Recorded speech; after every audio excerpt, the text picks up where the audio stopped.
রাজনীতি বনাম প্রেমনীতি। লেখনীতে মাহারিন তৃণ। পর্ব সংখ্যা 7। মোটামুটি 7 দিনের যাত্রা। রাতের মাঝে লাগেজ প্যাক করে শেষ করে ভোর হতে না হতেই রওনা দিয়েছে শেহরিন। শাহ আমানত আন্তর্জাতিক বিমানবন্দর হতে সোজা ঢাকা, সেখান হতে বিদেশে পারি। সূর্য ধরণী জোরে স্ফটিফুটিত হয়েছে, সেই সাথে বারে বেলা। প্রিয়তমার ফ্লাইট যখন চট্টগ্রামের আকাশ ছেড়ে প্রেমিক সাহেব তখন সদ্য ঘুম ভাঙা চোখে হাম তুলছে। কপাল কুচকে বালিশে মুখ গুজে থেকে সে কারো কর্কশ ধ্বনি বেজিয়ে বিরক্তি কণ্ঠে বলে ওঠে, ভাইয়া উঠ, ভাইয়া উঠ। চুপ, উঠিস না কেন? কখন থেকে ডাকছি, কথা কানে যায় না? মুখ বন্ধ করে সোজা জায়গা ছেড়ে চলে যা। বিয়াদব, তুই বিয়াদব, বিয়াদব এমপি। উঠবো আমি? ওঠার জন্যই তো বলছি, আম্মা ডাকছে নাস্তা করার জন্য, লেট হবে আমার।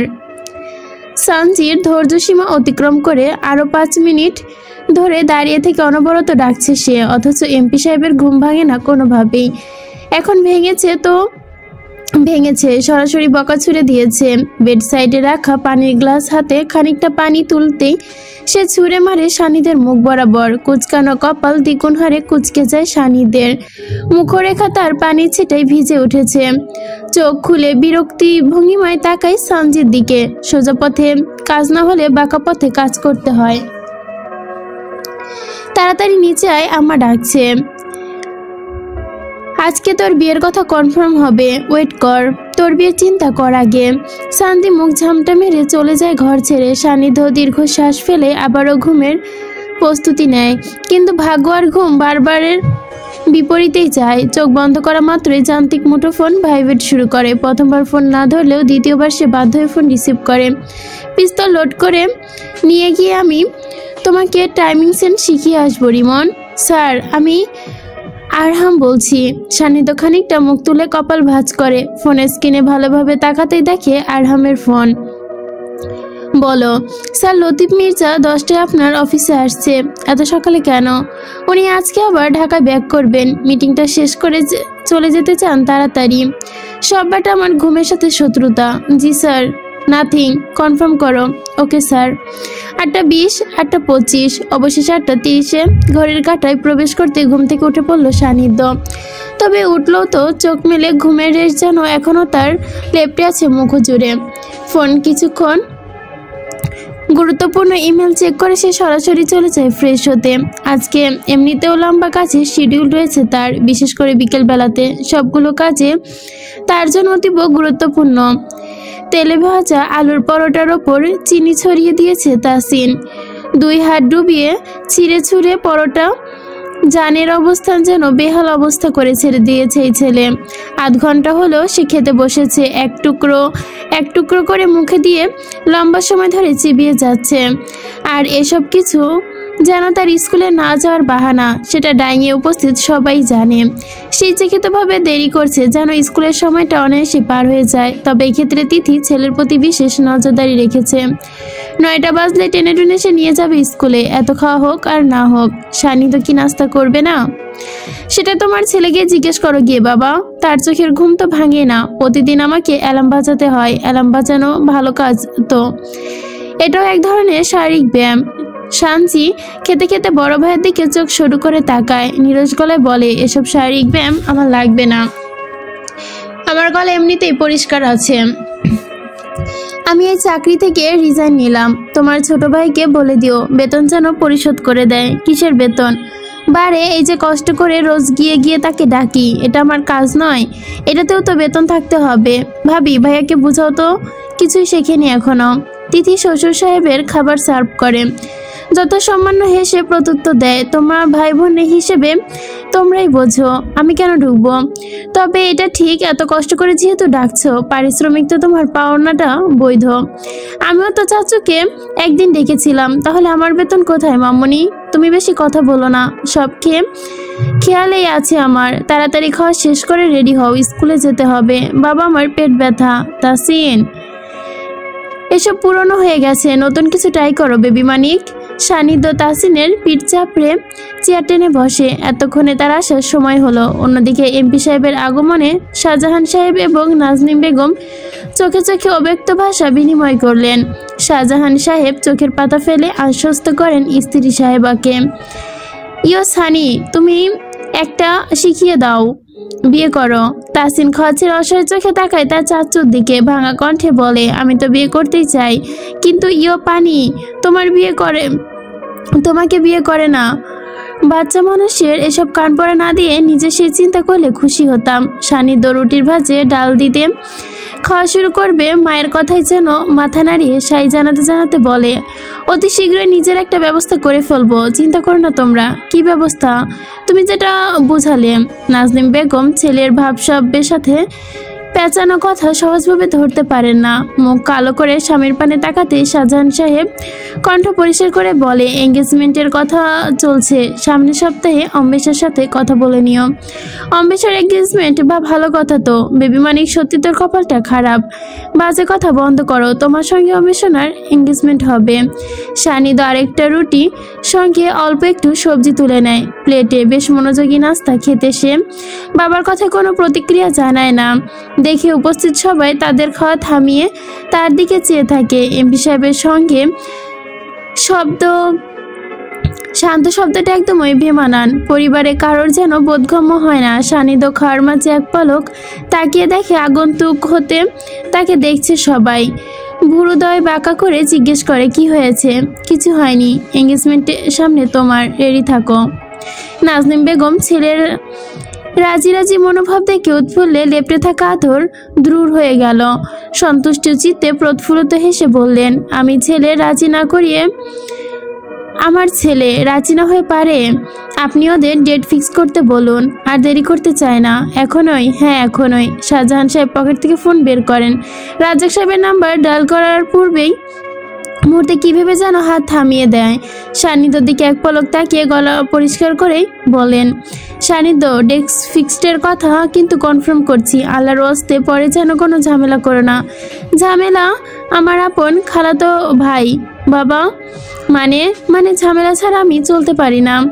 শাহজাহান সাহেব স্থির দৃষ্টিতে ছেলের দিকে তাকিয়ে কিছুক্ষণ অতঃপর হতাশ নিঃশ্বাস ছেড়ে ডায়াল করা নাম্বার কেটে পকেটে ফোন ঢুকিয়ে নেন। কি হলো? পকেটে ফোন রাখলেন কেন? তোমার ছেলেকে বলো। এসব কি হচ্ছে? আমাকে দয়া করে কেউ একটু বলবে? সান্নিধ্য, কেমন করছো এমন? আম্মা ভীষণ কিন্তু রাগ করছে তোমার ওপরে। আমেশা এত ভালো একটা মেয়ে, ওকে বিয়ে করে তোমার কি সমস্যা হবে বলো তো? তিথির কথায় সান্নিধ্য জবাব দেয় না। সে তার কাজেই মত্ত থাকে। খাওয়া প্রায় শেষ হয়ে এসেছে তার, এখন উঠে যাবে। কিন্তু কিছু একটা বলবে তো? রাতে একটু স্পেশাল কিছু তৈরি করে রেখো ভাবি, আমার পার্সোনাল গেস্ট আসার সম্ভাবনা রয়েছে। Special guest for special dish? কে আসবে? আসলেই দেখতে পাবে। দুপুরে বাসায় আসবে না? না। সান্নিধ্য কাজ শেষ করে উঠে যায়। সারফাস এক নজর এদিক সেদিক তাকিয়ে শান্তির দিকে দৃষ্টিপাত করে। খাওয়া শুরু করো। তুমি যেটা ভেবেছিলে আমিও সেটা ভেবেছিলাম। এখন ক্লিয়ার হলো, এমপি সাহেব এত ভালো কোনো কালেই ছিল না যে এক বাক্যে কোনো কথায় রাজি হবে। সহমত ভাইয়া। আমি তো চমকাই গিয়েছিলাম এক মুহূর্তে ওর কথা শুনে। ইয়ো সানি, যেহেতু রাতে গেস্ট আসবে তাহলে আমি আজকে স্কুলে যাব না বাবা। চাচুর গেস্টের সাথে তোর কি কাজ বাবা? অনেক কাজ, তুমি বুঝবে না। সারফাস তিথির কথা করা চাহনি দেখে খাওয়া ছেড়ে উঠে পড়ে। ছেলেকে টেনে বের করে কোলে তুলে নেয়। আমাকে আর মারিস না বাবা, চল স্কুলে যাই। বাবা, আমার টয়লেট এসেছে। স্কুলে অনেক টয়লেট আছে, যেটা খুশি সেটাই যাস। দরকার হলে সবগুলো টয়লেট ট্রায়াল দিয়ে দিস। তবু স্কুলে চল, নয়তো তোর সাথে আমাকেও খেতে হবে বেদম পিটানি। সদরঘাট, বেলা 10টা। এমপি সাহেবের কার্যালয়টি কর্ণফুলী নদীর তীর ঘিরে সদরঘাটে অবস্থিত। 3য় তলা বিশিষ্ট উঁচু এই বিল্ডিং এর সান্নিধ্য নিজস্ব অফিস কক্ষটি স্থান পড়েছে দ্বিতল ভবনে। কক্ষটি প্রশস্ত, পরিপাটি এবং আধুনিক ডিজাইনে ঘেরা। দেয়ালে সুসজ্জিত করে টাঙানো রয়েছে বাংলাদেশের মানচিত্র সহ বিভিন্ন গণ্যমান্য ব্যক্তির ছবি। জানালার পাশে ভারী ব্রিম রঙের কার্পেট ঢাকা মেঝেতে একটি বড় কাঠের টেবিল স্থাপন করা হয়েছে, যার চারপাশে কালো লেদার চেয়ারে সাজানো। টেবিলের এক কোণে বাংলাদেশের জাতীয় পতাকা, অন্য পাশে একটি ছোট বই স্ট্যান্ডে সংবিধান ও কিছু গুরুত্বপূর্ণ নথি সজ্জিত। এক কোণে একটি গ্লাস ক্যাবিনেট, ট্রফি, স্মারক ও সম্মাননাপত্র সাজানো। দেয়াল ঘেঁষে একটি সোফা সেট রাখা হয়েছে, সেটা নির্ধারিত থেকে অতিথিদের বসার জন্য। কাচে আবৃত কাঠের আলমারি স্থান পেয়েছে সমস্ত ফাইল, রিপোর্ট ও সরকারি গ্যাজেট। লতিফ মির্জা মিটিং পিছিয়ে দুপুরের পরে চলে গিয়েছে। এর মাঝে এসে অন্য একটি প্রকল্পের কাজ। এই মুহূর্তে অফিসে উপস্থিত হয়েছে স্থানীয় সরকারের ইঞ্জিনিয়ার, পৌরসভার একজন কর্মকর্তা আর তার একান্ত সচিব। ধীর পায়ে ফাইল ঘাটাঘাটি করে এমপি সাহেব নির্বিঘ্নে কয়েকটা পৃষ্ঠা উল্টিয়ে গম্ভীর কণ্ঠে বলে, এই রাস্তাটা তো 2বার মেরামতে ট্রেন্ড হয়েছে, কাজ শেষ হচ্ছে না কেন?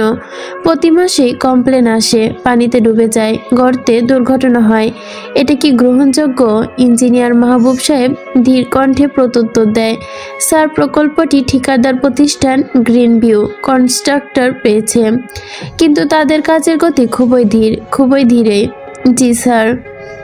আজ কোনো ব্যবস্থা নেননি আপনারা? আমরা নোটিশ দিয়েছি স্যার। নোটিশে কি হয়? শুধু কাগজ কলমে চালান দেওয়া। মাঠে গিয়ে তদারকি করছেন না কেন? পৌরসভার কর্মকর্তা রফিক নজুম হেসে বলে, স্যার, আসলে বৃষ্টির মৌসুমে কাজ বন্ধ থাকে, তারপর বাজেট রিভিশন। সান্নিধ্য চল শক্ত হয়ে ওঠে, তীক্ষ্ণ চোখে চোখ জোড়ায় যেন তাকিয়ে রাগান্বিত কণ্ঠে বলে ওঠে, বাজেট রিভিউ, টাকার অজুহাত। এই রাস্তার জন্য 2 কোটি টাকা বরাদ্দ ছিল। টেন্ডার দেওয়ার সময় ঠিকাদার বলেছিল 6 মাসে শেষ করবে, এখন 1 বছর পার হয়ে যাচ্ছে। স্যার, সমস্যা হলো মূল ঠিকাদার সাবকন্ট্রাক্টরদের ওপর ছেড়ে দিয়েছে।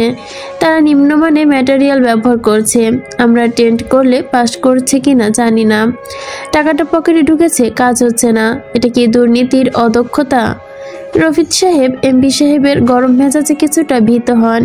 বিপরীতে চাপা গলায় বলেন, স্যার, স্থানীয় ওয়ার্ড কাউন্সিলর সাহেবের লোকালও এক প্রকল্প জড়িত, তাদের চাপে আমি আসলে ভালো হতে চাই, কিন্তু আপনাদের কারণে ভালো হতে পারি না, বুঝতে পেরেছেন?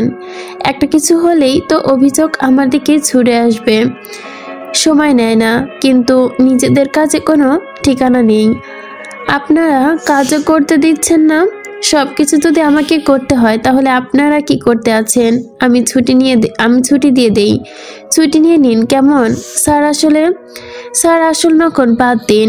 আপনার কথা শুনতে চাই না আমি। আজও একটি তদারকি কমিটি গঠন করুন। ঠিকাদার, ইঞ্জিনিয়ারিং টিম, ওয়ার্ড কাউন্সিলর, সব জবাবদিহি নিব আমি। জি স্যার।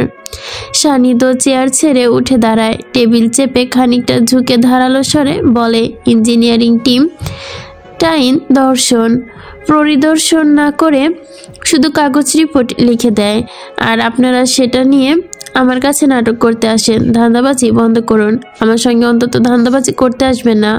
7 দিনের মধ্যে একটা অডিট রিপোর্ট চাই আমার। যদি দুর্নীতির প্রমাণ মেলে সে পকেটে টাকা ভরেছে, সেই পকেটটা কাটতে আমি 1 সেকেন্ড সময় নিব না। মনে রাখবেন। আর এই রাস্তা 1 মাসের মধ্যে শেষ করুন, নতুন ঠিকাদার দিয়ে। জি স্যার। দুপুর 3টা। স্থানীয় সরকারের প্রকল্পের কাজটা মোটামুটি সমাধান করে সান্নিধ্য লাঞ্চ কমপ্লিট করে। পকেট হতে ফোন বের করে সে তার শেহরিন নামক বকুল ফুলের এক পলক দেখে নেয়। বকুল ফুলের মতো মিষ্টি সুবাসিত ঘ্রাণে সে নিম্নোক্ত চোখে তাকিয়ে দেখে তাকে। মেয়েটাকে দেখে এই রাগ মানুষটার যেন একদম নরম হয়ে যায়। ভেতরটা অন্যরকম ভালো লাগায় প্লাবিত হয়ে ওঠে। ঠোঁটের কোণে ফুটে ওঠে সূক্ষ্ম হাসি। দরজায় কর্নারের শব্দ হয়। আব্রাহাম সম্মানসূচক দৃষ্টিতে তাকিয়ে বলে, স্যার, লতিফ মির্জা সাহেব ওয়েটিং রুমে বসে আছেন, ভেতরে আসতে বলবো কি? 1 মিনিট পরে। জি স্যার। সান্নিধ্য 1 মিনিটের মধ্যে দ্রুত ফোন লাগায় রিমনকে। কয়েক সেকেন্ডের মাঝে অপর পৃষ্ঠ থেকে আসে প্রত্যুত্তর, তুমি একটু পরে বের হবে, 5:30টার মধ্যে শেহরিনকে নিয়ে আসবে। কোনো প্রবলেম যেন না হয়, আমি মিটিংয়ে থাকবো, তবে ফোন খোলা থাকবে, আপডেট জানাবে। Okay sir. লতিফ মির্জা বয়োজ্যেষ্ঠ ভদ্রলোক মহাশয়, পরনে পরিপাটি ধূসর স্যুট, সঙ্গে রয়েছে তার পুরো সহকারীর একজন আইনজীবী এবং একজন প্রকল্প ব্যবস্থক। কক্ষে প্রবেশ করে হাসি মুখে কর্মমর্দন করে এমপি সাহেবের সাথে, প্লিজ টেক সিট। গম্ভীর কথাবার্তা সম্পন্ন হয়। সবকিছু খোঁজ খবরাখবর নেওয়া শেষে চলে যায় তারা মূল কথায়। লতিফ মির্জা সাহেব হালকা গলায় বলেন, আমাদের তরুণদের জন্য কারিগরি প্রশিক্ষণ খুবই জরুরি। সরকারি বেসরকারি অংশীদারিত্বে এই প্রকল্পটি কিন্তু বাস্তবায়ন করা যায়। ভালো উদ্যোগ। ইতিমধ্যে যুব উন্নয়ন মন্ত্রণালয়ের অধীনে এমন কাণ্ড ফান্ড তৈরি হয়েছে। আমি সংশ্লিষ্ট মন্ত্রীদের সাথে কথা বলে টেন্ডার প্রক্রিয়া ত্বরান্বিত করতে পারি। তবে স্থানীয় নির্বাচন ও স্থায়ী কমিটির সামর্থ্য নিশ্চিত থাকতে হবে, আর সেই কাজটা আপনাকে করতে হবে। আমি নিজেই কমিউনিটি নেতাদের সংগঠিত করব। আপনি শুধু প্রয়োজনীয় প্রশাসনিক সমর্থ দিন। গত 3 বছর ধরে আমি আমার কাজ সম্পন্ন করতে পারছি না। আপনার মতো সবাই এমন আশ্বাস দেয় এমপি সাহেব, বাট গদি পেলে সব ভুলে যায়। শানিত কিচিত হেসে ফোনে আসা মেসেজের দিকে তাকিয়ে দেখতে দেখতে বলে, কিন্তু আপনার তো তাদের পেছনে থাকার কথা না। আপনারা তো তাদেরকে পছন্দ করেন বেশি, তোষামত করতে তো বাদ রাখেননি। যেমন এই যে কাজ হাসিলের জন্য আমাকে এত তোষামত করেছেন সামনাসামনি, কিন্তু আড়ালে গেলে এমপি সাহেব 2 নাম্বার টাকায় ডুবে থাকে, কাজে কিছু করে না। লতিফ মির্জা প্রত্যুত্তরে বেশ কিছু কথা বলতে শুরু করেন। এক নাগারে পুরো রাজনৈতিক হালচালের বিচার বিবেচনা অবধি করে ফেলেন তিনি, কিন্তু এমপি সাহেবের কানে সেসব কথা পৌঁছায় না। তার সম্পূর্ণ মনোযোগ রিমনের সাথে থাকায় কথার খুদে বাতরায়। ম্যাম বাসায় নেই স্যার, ওনার খোঁজ কেউ দিতে পারছে না। আর সবচেয়ে বড় অবাক করার বিষয়, শেহরিন বলে নীলকুঞ্জ মহলে কেউ নেই বা থাকে এমনটাও জানায়নি এই বাসার দারোয়ান। সান্নিধ্য পলকবিহীন চোখে তাকিয়ে দেখে, খুদে বাতের একটি শব্দ তার বোধগম্য হয়ে ওঠে না। প্রথমত শেহরিন কোথায় এভাবে হুট করে যেতে পারে না। দ্বিতীয়ত ঠিকানা ভুল তো হওয়ার চান্স নেই। সানজিত ঠিক কথাই বলেছে তাকে, তাই বলল। দ্রুত হাতে টাইপিং শেষ করে খুদে বার্তার পাল্টা জবাবে লিখে, দারোয়ানকে ছেড়ে ওই বাসায় যারা থাকে তাদের সাথে কথা বলো। বাসায় কেউ নেই স্যার, বাসা লক, কক্সবাজার গিয়েছে সবাই। তাহলে শেরিনও কক্সবাজার গিয়েছে। সিম্পল একটা জিনিস পেঁচিয়ে দিচ্ছ কেন? স্যার সত্যি বলছি, দারোয়ান নিজ মুখে বলেছে শেরিন নামক কাউকে সে চেনে না, এবং এই বাসায় শেহরিন নামক কেউ থাকে না। সানিদের কপালে ভাঁজগুলো ধীরে ধীরে দৃশ্যমান হতে থাকে। ফোন হাতে তার দৃষ্টি সরে না। এমপি সাহেবের ফোনের পানে গভীর মনোযোগ দেখে লতিফ সাহেব গলা খাকারি দেন। সুস্পষ্ট কণ্ঠে বলে, আপনি কি শুনতে পাচ্ছেন আমার কথা এমপি সাহেব? পাচ্ছি, কন্টিনিউ করতে থাকুন। এক জায়গায় গিয়ে আমি দাড়ি বসিয়ে দিয়ে আসবো। কিছু সেকেন্ড ভাবনা শেষে সান্নিধ্যর মস্তিষ্ক কিছু একটা ইঙ্গিত দিল। ফের দ্রুত হাতে টাইপিং শুরু করে। স্টুপিড, শেহরিনের নাম অন্য কিছু হতে পারে।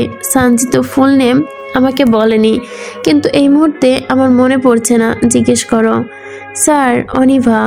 শেহরিনের হয়তো অনিভা, অন্য কেউ তো হতে পারে স্যার। বাড়িওয়ালার মেয়েও আছে। কুপরামর্শ কম দাও, পজিটিভ থাকো। তুমিও শিওর নাও, আমিও শিওর নই। সো নেগেটিভ যাচ্ছ কেন? আমি তোমাকে একটা ছবি পাঠাচ্ছি, সেটা দেখে শিওর হয়ে জানাও। জি স্যার। এমপি সাহেব, আমার মনে হচ্ছে আপনি অন্য কাজে ব্যস্ত। আমি শুধু শুধু বলেই যাচ্ছি, আপনি হয়তো কিছু শুনছেন না। সান্নিধ্য লতিফ সাহেবের সদ্য বলা কথাটি শুনেও শোনে না। রিমনকে ছবি দেখিয়ে নিশ্চিত করে অনিভাই শেহরিন। মামার বাসায় তাকে অনিভা নামে চেনে সবাই। তবে সবকিছু ঠিকঠাক।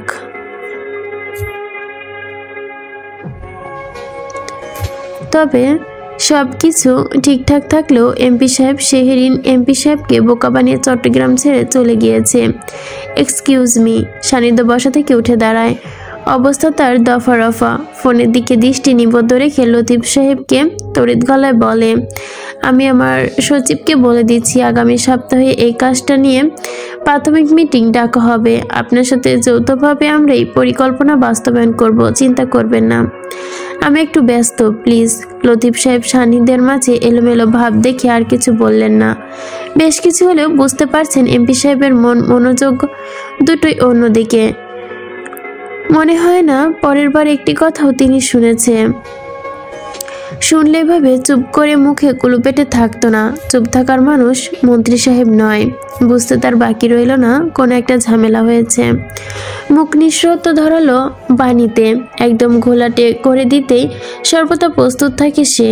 যাই হোক, মানুষটা যে খুব একটা সুবিধার গোছে নয় সেটা মোটামুটি সবাই জানে। লতিফ সাহেব বহির্ভুক্ত নয়, তাই বিনা বক্ষে মাথা নাড়িয়ে উঠে পড়লেন তিনি। সৌজন্যমূলক হাসি দিয়ে বিদায় নেয়। এমপি সাহেবের থেকে কক্সবাজার যাও। স্যার ম্যাম কক্সবাজার যায়নি, ঢাকা গিয়েছে। ঢাকা কোথায় বাসা সেটা জানা নেই? কক্সবাজারে ওর মামার থেকে ঠিকানা নিয়ে এসো। রিমনের ঘাম ছুটে যায়, আঙুল দ্বারা কপাল মুছে নিরাশ গলায় বলে, স্যার কক্সবাজার কিভাবে খুঁজে পাবো তাকে? দারোয়ান থেকে যে ফোন নাম্বারটা দিয়েছে সেটা তো বন্ধ। কক্সবাজার সমস্ত হোটেল চেক করে খুঁজে পাওয়া যাবে, দরকার হলে লোক লাগাও। জি স্যার। সময় দীর্ঘ হতে হতে ঘড়ি কাটা বিকেল ছেড়ে রাত 8টায় এসে পৌঁছেছে। এমপি সাহেব নিজের বাজে 12টা। এই বেলায় সমস্ত কাজ মিটিং মিছিল বাদ রেখে সে অস্থির চিত্তে তার প্রেয়সীকে খুঁজে বেড়ায়। ঢাকার উদ্দেশ্যে ফ্লাইটের টিকিট ইতিমধ্যে সে নিশ্চিত করে ফেলেছে। এখন অপেক্ষা শুধু রিমনের হতে সঠিক ঠিকানা জানা। Sir Bashundhara block D, road number 301। ম্যামের বাবার নাম রিজওয়ান আহমেদ। তুমি কোথায় আছো? আমি কক্সবাজার যাওয়ার পথে ওইখানকার লোক দ্বারা খবর পেয়েছি। স্যার আমার মনে হচ্ছে ম্যাম আপনাকে দেখে ভয় পেয়ে চলে গিয়েছে। সানিধ্য অফিস থেকে বের হতেই গাড়িতে উঠে বসে। আসিফকে গাড়ি চালানোর নির্দেশ দিয়ে তাতে দাঁত চেপে শক্ত গলায় বলে, তোমার কি মনে হয় আমি তোমার ম্যামকে পিস্তল থেকে বের কথা বলেছি? জি না স্যার, কিন্তু এভাবে ম্যাম চলে গেল। ম্যামকে আনার দায়িত্ব আমার, তুমি নিজের দায়িত্ব সামলাও। যত সব গন্ডগোল সব তোমার কারণেই হয়েছে। সরি স্যার, বুঝতে পারিনি এরকম হয়ে যাবে। ঢাকায় না পেলে তোমার খবর আছে রিমন। সানিধ্য ফোন কেটে দেয়। ঠোঁট গোল করে নিঃশ্বাস ছেড়ে দুহাতে দুপাশে ধরে চোখ বন্ধ করে নিজের ভেতরে অস্থিরতা দমানোর প্রয়াস করতে থাকে। মেয়েটা এভাবে চলে গেল কেন? সত্যি কি ভয় পেয়েছে নাকি অন্য কিছু? প্রেম করার সময় নেই আমার, অথচ এই মেয়ে নির্দ্বিধায় নাকে দড়ি দিয়ে ঘোরাচ্ছে আমাকে। 11টা 47 লম্বা আকাশপথ পাড়ি দিয়ে ঢাকায় এসে পৌঁছায় এমপি সাহেব। এয়ারপোর্টের যাবতীয় কাজকর্ম শেষ করে বের হতে হতে অনায়াসেই বেজে যায় 12:30টার কাছাকাছি। ভাই আমার মনে হয় এখন ভাবির বাসায় না যাওয়াই ভালো, বিষয়টা খারাপ দেখায়। আমরা কোথায় সেট করব? সকালেই যাই। মাত্র 12টা বাজে। 1টা বাজবে ভাই। কই থাকবো? জি ভাই। অফিসে জিজ্ঞাসাসূচক দৃষ্টিতে সানিধ্যের 2 হাত পাঞ্জাবির পকেটে ঢুকে নির্বিকার চিত্তে দাঁড়িয়ে থাকে। মাথাটা তার সত্যি তার ছিঁড়ে গিয়েছে মনে হচ্ছে। ঢাকা তার অসংখ্য নেতাকর্মী সহ অনেক আত্মীয় স্বজনের বাসা, অথচ সে থাকার জায়গা খুঁজে পাচ্ছে না। তার কাছে মনে হচ্ছে এক শেহরিন ছাড়া ঢাকায় তার আর কোনো আপনজন নেই। শেহরিন তার একমাত্র আশ্রয়স্থল। কিন্তু না, প্ল্যান প্রসিফেক। চলো ঠিক আছে। সানিধ্যর সামনে 2 কদম আগায়। এর মাঝে বিকট ভাইব্রেশনে ফোন চলে আসে তার। লাউডস্পিকারে অন করে রিসিভ করে। মাত্র শুনতে পায় এক আম্মঘই বাণী, স্যার ম্যাডাম ঢাকাতেও নেই, উনি মালয়েশিয়া গিয়েছে ওনার বাবার সাথে। সানিধ্যের দৃষ্টি স্থির হয়। আসিফের আত্মা শুকিয়ে যায়। নির্বিকার নির্মেষ চাহনিতে তাকিয়ে শুকনো ঢোক গিলে, ভাই মালয়েশিয়ার ভিসার মেয়াদ আপনার 2 মাস আগে শেষ হয়ে গিয়েছে, আর আপনি মালয়েশিয়া গেলেও ভাবে হয়তো ততক্ষণে ইন্দোনেশিয়া চলে যাবে। ঘড়ির কাঁটা তখন মধ্যরাত। ঢাকা শহরের যানজটের তীব্র শব্দ তখনও বিদ্যমান। সানিধ্য ফোন বন্ধ করে পকেটে রেখে গাড়ির সাথে হেলান দিয়ে দাঁড়ায়। ক্লান্ত শরীর, কপালে জমা মৃদু মৃদু ঘামের কণা চিকচিক করছে। 2 হাত বুকের সাথে ভাঁজ করে সে গভীর দীর্ঘশ্বাস ফেলে। অদূরে দৃষ্টি মেলে নির্মেদ কণ্ঠে বলে, একবার দেশে আসো, শুধু সোজা তুলে নিয়ে আসবো। Mind it. Kuala Lumpur, Malaysia. সন্ধ্যা 6টা। প্যাভিলিয়ন মলের বিশাল কাচের গম্বুজ ভেদ করে পরন্ত সূর্যে শেষ আভা এসে ঠিকরে পড়ে শেহরিনের গায়ে। প্রাণ চঞ্চলতা মুখরতা তার তীব্র গরমে ঘেমে উঠেছে। পরনে হালকা ক্রিম ট্রাউজার, সাথে সুতোর বুনন করা বেগুনি রাঙা টপস, গলায় ঝুলানো ফ্লোরাল প্রিন্টেড স্কার্ফ। বিদেশি মাটিতে আস্তার 3 দিন হতে চলেছে। কালকে ভোর 6টায় বাংলাদেশের উদ্দেশ্যে ফ্লাইট। দেখতে দেখতে কিভাবে যেন দিনগুলো পার হয়ে গেল ভেবে পায়নি শেহরিন।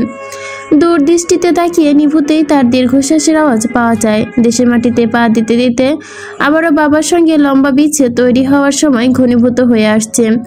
আবারও সেই যান্ত্রিক জীবনের জড়তা, একাকিত্বের পাহাড়, নিজেকে ঠাঁই করে দাঁড়াতে হবে হাজার লোকের ভিড়ে। সেই সময়টুকু যদি এখানেই থেমে যেত, যদি সবকিছু থেকে ছুটি মিলে শুধু বাবার কাঁধে মাথা রেখে স্নেহমাখা কণ্ঠস্বরে নিজের ভেতরে পড়া দাবানলগুলো শীতল করতে পারত, তাহলে হয়তো সত্যিকার সুখ জিনিসটা সে মনে প্রাণে খুঁজে অনুভব করতে পারত। মা, ছুটি হলো? রিজওয়ান সাহেব মেয়ের অভিমানী কণ্ঠে মৃদু হাসেন। আজ 3 দিন হলো এসেছে, তেমন একটা সময় বের করতে পারেনি মেয়ের জন্য। একসাথে অনেকগুলো বিজনেস মিটিং ডিল করতে করতে সময় কোথা দিয়ে পালিয়ে গেল তার ইপাত্তাও খুঁজে পেল না তিনি। রাগ হয়েছে কি বাবার ওপরে? রাগ করা, রাগ ভাঙানো, সুন্দর মুহূর্ত উপভোগ, এগুলোর জন্য অনেক সময় প্রয়োজন বাবা। সময়ের কাছে আমি ভীষণ অসহায়। তুমি কি জানো, তোমার মামুনি চলে যাওয়ার পর থেকে তুমি অনেক ধৈর্যশীল হয়ে উঠেছ। পরিস্থিতি আমাকে হয়তো ধৈর্যশীল করেছে বাবা, নয়তো এতক্ষণ রাগে নাক ফুলিয়ে বসে থাকতাম, মুখ ফুলিয়ে রাখতাম, অভিমানে তোমার সঙ্গে কথা পর্যন্ত বলতাম না। বাবার ওপরে ভীষণ রাগ মনে হয় মনে পুষে রেখেছ, এটা আমি জানি, কিন্তু নিজের দুর্ভাগ্যের প্রাচীর তৈরি করে রেখেছ যেন তোমার ভেতরটা আমি উকি দিয়ে দেখতে না পারি।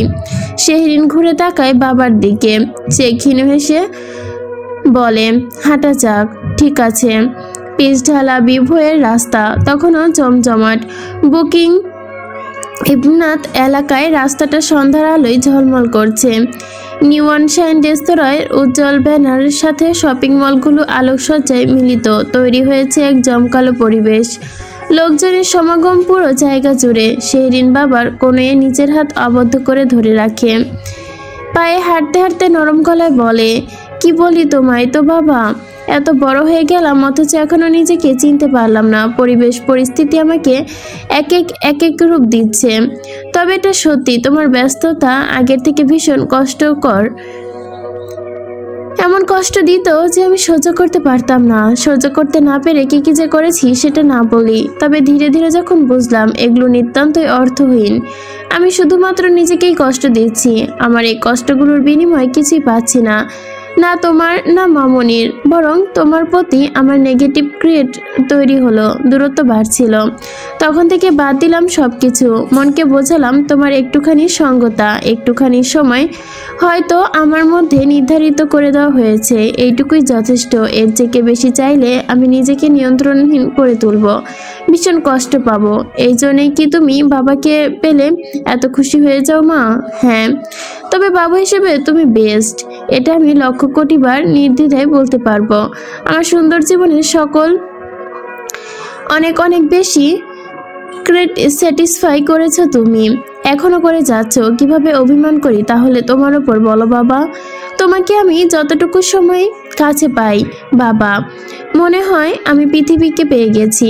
আমার জীবনের শূন্যতা বলতে কিছু নেই, হারানোর কিছু নেই কোনোভাবেই। আমার রাগ অভিমান মানা যায় না, ভীষণ বেমানান তোমার প্রতি আমার রাগ অভিমান। রিজওয়ান সাহেব কর্ণকুহরে মেয়ের কথাগুলো গভীরভাবে আঁচ ফেলে, যদি এটা তার ধারণার মাঝেই ছিল, কিন্তু মুখ হতে শোনাটা যেন তার হৃদয়ে প্রভাব ফেললো কঠিনভাবে। মেয়ে তার কত সহজ গলায় বলছে কথাগুলো, অথচ এগুলোর ওজন যে এক একটা কতটা ভারী তা হয়তো বাবা হিসেবে তার চেয়ে ভালো আর কেউ বুঝবে না। আমরা আমাদের জীবন বৃত্তান্ত দূরে রেখে এই সময়টাকে অনুভব করি। দুঃখ সারা জীবনই থাকবে, কিন্তু এই মুহূর্তগুলো আর আসবে না বাবা। আমার মাটা একা একা এত বড় কিভাবে হয়ে গেল আমি সত্যি ভেবে পাই না। শেহরিন বাবার হাত শক্ত করে ধরে, সামনে দৃষ্টি রেখে স্বতঃস্ফূর্ত কণ্ঠে বলে, বাবাদের চোখে মেয়েরা বড় হয় না কখনো। তুমি শুধু এভাবে আমার সঙ্গে থেকো, আর কিছু লাগবে না আমার। রাস্তার ধারে স্থানীয় ক্রেতাদের স্টলে নানা রকম মালয়েশিয়ান স্ট্রিট ফুডের সুগন্ধ ভেসে আসছে। সতেজ থাই পাই জুসের গরম গরম ভাব আর আটে এক মশলার গন্ধ চারপাশ মমো করছে। কাঠকয়লায় ধোয়ায় মাখা মাংসের গন্ধ শেহরিনের নাকে যেতেই পেট গড়গড় করে ওঠে তার। কি বাজে স্মেল! Let's try. নো বাবা, তুমি করছো তুমি। গন্ধে আমার বমি আসছে। খাবার জিনিস এমন অতৃপ্তি আনতে হয় না। তুমি ট্রাই করো তাহলে। রেজান সাহেব এক মুহূর্ত ভেবে দীর্ঘশ্বাস ফেলে, বলেন, না, আমার মেয়ের অপছন্দ জিনিস আমি খাই না। তোমার তো ভালো লাগে খেতে বাবা, হজম হবে না। সেদিন ফিক করে হেসে ওঠে বাবার মুখভঙ্গি দেখে। মন তার এত এখন স্বতঃস্ফূর্ণ। তার যেটা অপছন্দ বাবা সেটা ঘর তোর বিপত্তি। হাজার পছন্দ হলেও সে আর ফিরে তাকাবে না সেদিকে। একজন বাবা হিসেবে তাকে এত আত্মত্যাগ করতে বলেছে ভেবেই মনে না শেহরিন কোনোভাবেই। KLCC পার্কের লেকের পাশে বাবা মেয়ে এসে ঠাঁই মেলায়। চারপাশে মনোমুগ্ধকর পরিবেশ। তাদের বসার স্থান পাশে ঝর্ণার ন্যায় বহমান ফোয়ারায় জল ধীরে ধীরে উঁচু হয়ে পড়ছে। দু একটা জলের কোনা ছুটে এসে শেহরিনের শরীর স্পর্শ করে দিয়ে যায়, আর এতেই কোমল রমণী আপন ছন্দে শিহরিত হয়ে ওঠে। দু একটি জলের কোনা হাত দিয়ে নেড়ে নেড়ে সৌন্দর্যের অপর স্নিগ্ধতা অনুভব করে। গরম গরম কফিতে হালকা চুমুক টেনে গল্প গুজবের মাঝেই পকেট থেকে ফোন বের করে রিজওয়ান সাহেব। উদ্দেশ্য মেয়েকে ছবি তুলে দেওয়া। এটা তার পুরনো কাজ। মেয়েকে সাথে করে যেখানে যাবে সেখানেই স্বল্প সময়ের মধ্যে আধা পাকা ফটোগ্রাফ হয়ে যায়। বাবা রাইট সাইড হতে তুলো, যেন ফোয়ারাটা দেখা যায়। আমি কি এত অ্যাথিস্টিক ছবি তুলি নাকি? তুমি আমার সুপারম্যান বাবা, তুমি সব পারো। মেয়ের বাচ্চা সুলভ কথায় আলতো হাসেন রেজওয়ান সাহেব। তবে ছবি তোলার আগে তার কপাল ভাঁজ হয়ে যায় কললিস্ট অনেকগুলো কল আসা দেখে। একটু ওয়েট মা, তোমার মামা 5 বার কাদের 5 বার, তোমার মামা 5 বার আর কাঁধে 3 বার ফোন দিয়েছি ইতিমধ্যে। ওহো, রিসিভ করনি কেন? মাত্র দেখেছি, ফোন মিটিংয়ের সময় সাইলেন্ট রেখেছিলাম তো। শেহরিন গরম কফিতে চুমুক টেনে কল ব্যাক করো দ্রুত। রেজান সাহেব মেয়ের কথায় দ্রুত কল ব্যাক করেন। প্রথমত কল দেন শফিক সাহেবকে। 5 বার কল দিয়েছে যেহেতু নিশ্চয়ই জরুরি কিছু হয়তো। সালাম অভিবাদন শেষে শফিক সাহেব মেয়ের সঙ্গে কথা শুরু হয়। শেহরিন কফি খেতে খেতে বাবার মুখের কথা ভাষা পড়ার চেষ্টা করছে। খারাপ কিছু নয় তো? রেজান সাহেব মেয়েকে ইশারা করে বোঝান তার ফোন কোথায়। শেহরিন বাবার ইশারা বুঝতে তড়িঘড়ি করে টেবিলে রাখা পার্স হতে ফোন বের করে। তৎক্ষণাৎ ফোন চালু করতেই চোখে পড়ে মামা তাকেও 5-6 বার কল করেছে। সঙ্গে শ্রীতমা অনেকগুলো কল করেছে। সরি বাবা, মামাকে বলো আমার ফোন সাইলেন্ট ছিল। রেজান সাহেব ফোন লাউড স্পিকারে দেয়। টেবিলে মাঝে রেখে শফিক সাহেবকে বলেন, শেহরিন শুনতে পাচ্ছি শফিক, এখন বলো। হ্যালো আনিভা। শেহরিন দোটানাগ্রস্ত মন নিয়ে থমথম খেয়ে বলে, জি মামা। সরি, আসলে আমার ফোন কখন সাইলেন্ট করে রেখেছি মনে ছিল না।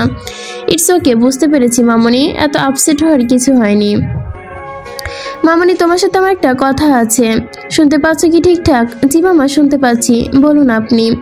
যদিও বিষয়গুলো পার্সোনাল তবুও বলছি। মামনি, তোমার কি এমপি সাহেবের সাথে, মানে আমাদের চট্টগ্রাম 2 আসনে যিনি আছে তার সাথে কোনো কিছু রয়েছে? আই মিন সম্পর্ক, বন্ধুত্ব বা যাই কোনো কিছু হোক।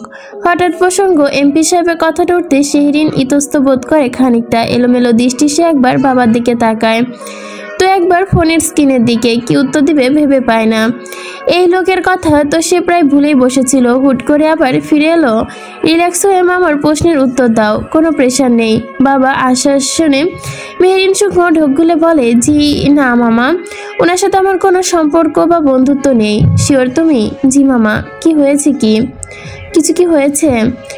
হয়েছে বলতে তার কিছু লোক এসেছিল কালকে আমার কাছে, তোমার খোঁজ করছিল বারে বার। ঢাকাতে তোমার বাসার ঠিকানা কোথায় সেটাও আমার কাছ থেকে নিয়ে গিয়েছিল। বলেছেন আপনি? না বলে উপায় আছে? নাছর বান্দা, পুরো 1.5 ঘন্টা আমার পিছু পিছু ঘুরেছে ওই ঠিকানার জন্য। পরিশেষে তোমার মামি বিরক্ত হয়ে বলল ঠিকানা দিয়ে দিতে, তাই বাধ্য হয়ে দিলাম। শেহরিন চোখ বন্ধ করে চাপা নিঃশ্বাস ছাড়ে, নিজেকে ধাতস্থ করে ধীর কণ্ঠে বলে, আচ্ছা আমি বিষয়টা দেখছি মামা। ঠিক আছে। ফোন কেটে যায়। শেহরিন বাবার দিকে অসহায় চোখে তাকাতে রিজওয়ান সাহেব সামান্য ঠোঁট প্রসারিত করে বলে, নেতা সাহেব? তার মানে এই সেই পাওয়ারফুল পারসন? বাবা, শান্ত হও, আমি বুঝতে পেরেছি বিষয়টা। নেতা সাহেব মানে মনে হচ্ছে সিরিয়াস। দাঁড়াও, কাদেরকে ফোন করি, দেখি সেখানে কি হয়েছে। রেজান সাহেব ফোন লাউডস্পিকারে রেখে কাদেরকে কল করে। 2বার রিং শেষে 3বারে কল রিসিভ করে তিনি। প্রথমেই বাসার সবার খোঁজ খবর নেওয়ার পরে এমপি সাহেবের প্রসঙ্গ টানতে কাদের নিজ হতে গড়গড়িয়ে বলে, ভাই সাহেব, প্রথমে রাত 11টার সময় একজন আইসা অনিভা মায়ের খোঁজ করতেছিল। পরে ঠিক রাত 2টার সময় এক সুন্দর চেহারার পোলা এসা আবার অনিভার মায়ের খোঁজ করলো। অনিভা মা? হ্যাঁ, কি হয় বলে? কিছু বলেছে? অনিভা মায়ে কবে আসবো, চট্টগ্রাম কবে যাইবো তুমি বলেছো? আমি তো ঠিক জানি না। আর কিছু বলেছে? সুন্দর চেহারার পোলার পাশে অনিভার মায়ের ভাবি ভাবি কইয়া ডাকতেছিল। সবাই দেখা নেতা নেতাই মনে হইতেছিল। বাবা বাসায় প্রবেশ করেছিল? না ভাইজান, সুন্দর পোলা হ্যার কালো গাড়ির সাথে হেলান দিয়া দাঁড়াইয়া কথা কইছে, আমি তার কাছে গেছিলাম। আচ্ছা ঠিক আছে, রাখি তাহলে। আরেকটা কথা ভাইজান, হ্যাঁ কয় শ্বশুর বাড়ি সুন্দর আছে দেখতে, তার পছন্দ হয়েছে অনিভার মায়ের মতোই। রেজান সাহেব কাদেরের কথায় বুঝতে পারে না কি প্রতিক্রিয়া জানাবে। সরাসরি শেহরিনের পানে তাকে শেহরিন লজ্জায় তাতে দাঁত পিষে অন্যদিকে তাকায়। সমস্ত শরীর তার এমপি সাহেবের ওপর রাগে দুঃখে রিরি করছে। এই যে শ্রীতমা কল করেছে, মেয়েকেও নিশ্চয়ই এই এমপি বেটা পকড়াও করেছে। না জানি ওর কাছে নিজের আবার কি বলে জাহির করেছে। সারা বিশ্বে ঢোল পিটে ভাইরাস ছড়িয়ে এই লোক, ছিচি, মান সম্মান সব কিছুর ফালুদা করার কি দরকার ছিল? রেজান সাহেব মেয়ের অস্বস্তি দূর করতে কণ্ঠস্বর পরিষ্কার করে নরম গলায় বললেন, ছেলেটা তো দেখছি অনেক সাহস। অবশ্য পলিটিক্স পার্সনের একটু সাহস থাকে, তবে আমার ধারণা সে পুরোপুরি মিথ্যা প্রমাণ করেছে। আমি ভেবেছিলাম তোমার অনুপস্থিতি সে তোমাকে ভুলে যাবে, এখন তো দেখছি পুরো দুনিয়ার তল্লাশি করে খুঁজছে তোমাকে। বাবা রাজনীতি করতে উনার মাথা গিয়েছে, তাই সব উদ্ভট কাজ করছে। একের পর এক উদ্ভট বলে উড়িয়ে দিতে পারছি না, কেননা কক্সবাজার লোক লাগিয়ে খুঁজে বের করেছে তোমার মামাকে। সেখান থেকে ইনফরমেশন নিয়ে ঢাকা গিয়েছে। শুরুতে এফোর্ট দিচ্ছে, মনে হচ্ছে নেতার পাশাপাশি বেশ ভালোই প্রেমিক পুরুষ। শেহরিন বাবার দিকে সরু চোখে তাকায়, কণ্ঠ শক্ত। মজা করো না বাবা, ওই লোক পাবনা যাওয়া উচিত। মাথা সত্যি সত্যি খারাপ হয়ে গিয়েছে। বুঝতে পারছো মামা মামির সামনে ওনারা কি ভাবছেন? আমি গিয়ে কিভাবে মুখ দেখাবো? মুখ দেখাবে কিভাবে মানে? ওইখানে তোমার তো কোনো দোষ নেই, চিন্তা করো না, আমি তো আছি, বিষয়টা আমি দেখব। দরকার হলে তোমার নেতা সাহেবকে বুঝিয়ে বলবো। আমার নেতা সাহেব না মানে ওই আর কি। বাবা তুমি যা ভাবছো আসলে তা না, আমি তো কিছুই ভাবছি না মা। সেন কপালে হাত রেখে মেঝো পানে দৃষ্টি নিবদ্ধ করে। কাঠের টেবিলের ওপর রাখা ফোনটা হুট করেই বিপজিত আওয়াজ তোলে। মেঝে হতে দৃষ্টি সরিয়ে চোখ দৃষ্টি রাখে ফোনে। শ্রীতমা হতে এক খুদে বার্তা, কি ব্যাপার মিসেস এমপি, এখনো ফোন রিসিভ করছে না? কয়দিন পর তো আর চিনতে পারবেন না। ভালো ভালো, এভাবেই ঘোল খাইয়ে দিলেন। যাই হোক, তলে তলে এত কিছু শ্রীতমা জানলো না কোনো কিছু। দীর্ঘশ্বাসে বিড়বিড় করে ঠোঁট নাড়ে শেহরিন। বাবাকে এড়িয়ে ক্ষীণ কণ্ঠে বলে, শুধু একবার চট্টগ্রামে পৌঁছাই এমপি সাহেব, বিনা মশলায় আপনাকে যদি রান্না না করেছি তাহলে আমার নামও শেহরিন না। রাত 12:15 সুখনিবাস। লম্বা শাওয়া শেষে ওয়াশরুম হতে বের হয় সান্নিধ্য। পরনে তার ছাই বর্ণের নেক স্ক্রু শর্ট কালো ট্রাউজার। মাথার চুলগুলো প্রায় সম্পূর্ণ ভেজা, গলার সঙ্গে টাওয়াল ঝুলিয়ে ডান হাতে ফুলে যাওয়া লাল অংশের দিকে দৃষ্টিপাত করে রাখে সে। আজকে অল্প সময়ের যুদ্ধের ফলাফল এটি। রক্ত জমাট বেঁধে লালচে বর্ণ ধারণ করেছে। ক্ষত জায়গাটা হতে চিনচিন ব্যথা ছড়াচ্ছে। তার কাছে কিছুই মনে হয় না, বরং শেহরিনের অনুপস্থিতির ব্যথা তার কাছে দ্বিগুণ কুপকাত করছে তাকে। ল্যাপটপ নিয়ে বেলকনির উদ্দেশ্যে পা রাখতেই ফোন তার আওয়াজ তোলে। ঘুরে এসে ফোনটা রিসিভ করতে অপর পাশ হতে কারো দুর্বল গলার আওয়াজ পাওয়া যায়। স্যার, মশা আমাকে তুলে নিয়ে যাচ্ছে। কালকে সকালে ম্যামের বাসার সামনে এসে দাঁড়াই। আজকে ওনার আসার সম্ভাবনা একেবারেই নেই। এটা তোমার শাস্তি, চুপচাপ উপভোগ করো। উপভোগ করতে পারছি না স্যার, অসভ্য মশাগুলো আমার ওপর রীতিমতো অত্যাচার চালিয়ে যাচ্ছে। কোথায় দাঁড়িয়ে আছো এখন? ম্যামের মামার বাসার একদম গেটের সামনে। দারোয়ান সাহেবের চাহনি সুস্পষ্ট বোঝা যাচ্ছে সে আমাকে চোর হিসেবে মনোনীত করে ফেলেছে ইতিমধ্যে। গণপিটুনি হওয়ার সম্ভাবনা 90%। সান্নিধ্য ঘড়িতে এক নজর বোলায়, অতপর ঠান্ডা গলায় বলে, কালকে সকাল 7টায় গিয়ে আবার একই জায়গায় দাঁড়াবে। আজকের জন্য ছুটি দিলাম। আল্লাহ আপনাকে দীর্ঘজীবী করুক স্যার। একই সঙ্গে মামাকে তাড়াতাড়ি দেশে ফিরে নিয়ে আসুক। তার সাথে সাথে আমারও মুক্তি হোক। খালাস দিয়ে দোয়া করলাম। নিজের ব্রেনের জন্য একটু দোয়া করতে পারো। এখন থেকে করব স্যার। শানিত ফোন নামায়। আজ 4 দিন হলো সে শেহরিন থেকে বিচ্ছিন্ন, একদমই বিচ্ছিন্ন। সদ্য প্রেমে পড়া প্রেমিক সাহেব তার বকুলপুর প্রেমিকার অভাবে মরুভূমির বালির ন্যায় সূক্ষ্মতায় জর্ণশীর্ণ হয়ে উঠেছে। একমাত্র শেহরিন ছাড়া তার ভেতরের বৃষ্টিপাত হওয়ার অসম্ভব। এভাবে আর কতদিন? ভীষণ খরায় ভুগছে যে সে।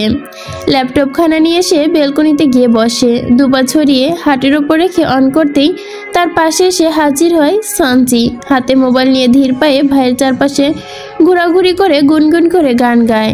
সান্নিধ্য আর চোখে একবার সেদিকে দৃষ্টি রেখে আবার চুপচাপ নিজের কাজে মনোনিবেশ করে। মালয়েশিয়া আসলেই সুন্দর একটি দেশ। ভাবছি বিয়ের পর এখানে হানিমুনে যাব। কি বলিস ভাইয়া? সান্নিধ্য হতে আসে না কোনো প্রত্যুত্তর। শান্তি ঠোঁট টেনে নীরব হাসে। ফোনের স্ক্রিনের পানে তাকিয়ে me with Superman in the glow of the twilight afternoon. কি ক্যাপশন! ছবিগুলো কি সুন্দর এসেছে। মেয়েটা তো মিষ্টি কেন ভাইয়া? সান্নিধ্য ল্যাপটপ হতে দৃষ্টি তোলে। শান্তি খানিকটা এগিয়ে এসে ফের নরম গলায় বলে, কারো পৌষ মাস চলছে তো কারো সর্বনাশ চলছে। কেউ ঢাকা চট্টগ্রাম খুঁজে খুঁজে হয়রান, কেউ মালয়েশিয়ায় লঙ্কাউটে হাই ব্রিজে দাঁড়িয়ে মনে সুখে ছবি তুলে। সবাই কপাল। ফোনের ব্রাইটনেস বাড়ায় শান্তি। চোখের সম্মুখে শেহরিনের সদ্য পোস্ট করা ছবিখানা তুলে রসিয়ে রসিয়ে বলে, মেয়েটাকে অনেক আদরে। বেগুনি রঙের জামাটা একদম ফুটে উঠেছে। না জানি বেগুনি রঙের শাড়ি পরলে কত সুন্দর দেখাতো। ছেলেরা তো মাস্ট কাস্ট হবে। কেউ কেউ তো আবার ডিরেক্ট বিয়ের প্রস্তাব দিয়ে বসবে। সান্নিধ্য ঠোঁটের ওপর ঠোঁট চেপে দীর্ঘ ব্যক্তিদের মতো খাতায় নিজের নাম লেখার চেষ্টা করছে। অবশ্য আজকাল সে নিজের নাম বেশ ধৈর্যশীল ব্যক্তির মতোই লেখে। শেহরিনের নামটা তার জীবনে আসার পর থেকে ধৈর্যশীল সে কোনো কালেই ছিল না। চুপচাপ কোনো কিছু হজম করা তার পক্ষে ভীষণ কঠিন বিষয়। অথচ এখন নির্দ্বিধায় সবকিছু হজম করে নিতে হচ্ছে তাকে। থাক, আর শেহরিনের দুর্ভাগ্যতায় ভুগিস না ভাইয়া। তোকে দেখে আমার ভীষণ কষ্ট হচ্ছে। মনে হচ্ছে আমি চলে গেলে শেহরিনের অভাবে তুই কেঁদে ফেলবি।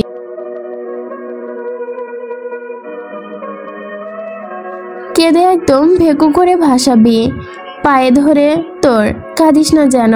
এমপি মানুষ তুই, জনগণের আস্থা ভরসা। অন্যদিকে পার্ট টাইম গুন্ডা। তুই যদি প্রেমিকার জন্য কাঁদিস, লোকে নাক টেনে ছিচি করবে, তোর শত্রুরা হাসাহাসি করবে। শেষমেশ মান সম্মান নিয়ে টানাটানি করতে হবে। ল্যাপটপ বন্ধ হয়ে যায়। ঠোঁট গোল করে নিঃশ্বাস ছাড়ে এমপি সাহেব। মন মস্তিষ্ক ইতিমধ্যে আলোড়ন শুরু করে দিয়েছে। মাত্র গোসল করে আসা শরীরে তার গরম অনুভূত হচ্ছে। নাকের ডগা কপালের মাঝে বিন্দু বিন্দু ঘাম জমে আছে। বুকের ভেতর খরাটা না হয় অজানাই থাকুক। এক বৃত্তান্ত সে আর প্রকাশ করতে চায় না। শেহরিন নামক অভাবটাকে নিরুদয় জ্বালাচ্ছে, জ্বালিয়ে পুড়ে শেষ করছে। সানজি ভাইয়ের দম আটকানো অবস্থা দেখে মুখ লুকিয়ে হাসলো। অবাক হয়ে বেশ। এত শান্তশিষ্ট হয়ে বসে থাকার ব্যাপারটা তার বোধগম্য হয় না। তবে যতটুকু খেপিয়েছে এতটুকুই যথেষ্ট। এর বেশি খেপালে ভাই তার নিয়ন্ত্রণহীন হয়ে সোজা খাতে গিয়ে পড়বে। যাওয়ার আগে একটা ভালো সাজেশন দিয়ে যাচ্ছি, শুনে নে। তোর চোখে মুখে শেহরিন নামক রক্তশূন্যতা দেখা যাচ্ছে ভীষণভাবে। চোখের নিচে হয়তো সাদা ফ্যাকাশে বর্ণ ধারণ হয়েছে। অতি শীঘ্রই ডাক্তার দেখা, নয়তো অবস্থা খারাপ হয়ে হসপিটালাইজড করতে হবে। আসি। সানজি চলে যায়। সান্নিধ্য কতক্ষণ স্থির হয়ে বসে থাকে। উঠে দাঁড়ায়। কক্ষ হতে ফোনখানা তুলে এনে কল করে তার ব্যক্তিগত সহকারী আব্রাহামকে। চুয়েটে তার কোনো সমস্যা আছে কিনা? জি স্যার। জি না স্যার, সিভিল ডিপার্টমেন্ট। আব্রাহামের বুক চিরে হতাশার নিঃশ্বাস যায়। রাত 1টার সময় স্যারের চুয়েটের সিভিল ডিপার্টমেন্টের ওপর এত মায়া দেখে তার ভীষণ আফসোস হয়। এই মায়াটা যদি একটু তার প্রতি থাকতো তাহলে সুন্দর ঘুমটা আর ভাঙতো না। নিমজ্জিত কণ্ঠে কি জবাব দিবে সে? স্যার, আপনি যেভাবে চুয়েটের উন্নয়ন করে যাচ্ছেন, এটা এমনভাবে চলতে থাকলে চট্টগ্রাম বিশ্ববিদ্যালয় সহ অন্যান্য স্কুল কলেজ এখন সময়ের ব্যাপার আপনার বিপক্ষে আন্দোলনে নামার। জনগণ তো আর বুঝবে না চুয়েটে ম্যাডাম আছে, জন্য বাদ দাও। একটা কথা ছিল স্যার, ম্যাডাম কালকে সকালে দেশে ফিরছেন। আব্রাহাম হতে উচ্চারিত একটি বাক্যে সান্নিধ্যের মেরুদণ্ড বেয়ে শীতল স্রোত নামিয়ে দিল। মুখরেখা হয়ে ওঠে শান্ত, কিন্তু অজানা কারণে শরীর তার দ্বিগুণ উত্তাপে ঘেমে ওঠে। মনে হচ্ছে আবারও গোসল করতে হবে। এই অতি মূল্যবান কথাটা শোনার জন্য সে অধীর আগ্রহে বসেছিল। ৫-৫টা দিন, আজ অবশেষে এই মাঝরাতে তার সমাপ্তি ঘটল। কালকে তার মরুভূমিতে তীব্র উত্ততার শেষে সত্যি মুষলধারে বৃষ্টি শুরু হবে। ফিরে আসবে তার প্রেয়সী, তার বকুল ফুল।